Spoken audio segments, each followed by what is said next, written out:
مجلس علماء پاکستان کے زیر اہتمام بادشاہی مسجد لاہور کے خطیب و امام سید عبدالخبیر کی صدارت میں ہونے والی سفیر امن کانفرنس میں تمام مسالک سے تعلق رکھنے والے جید علماء کرام نے اس بات پر زور دیا ہے کہ پاکستان کی سلامتی اور استحکام کے لیے ضروری ہے کہ ایک پرچم تلے پوری قوم متحد ہو جائے۔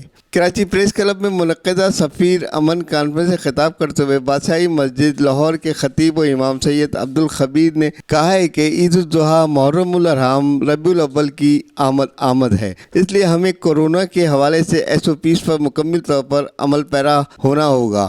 انہوں نے کہا کہ کراچی میں یہ چوتھی امن کانفرنس ہے، اس سے قبل لاہور پشاور میں بھی امن کانفرنسیں ہو چکی ہیں۔ ہمیں رواداری اور اتحاد بین المسلمین کی شمع کو روشن کرنا ہوگا۔ دہشت گردی کے حوالے سے ہم پاک فوج کے شہیدوں کو سلام پیش کرتے ہیں۔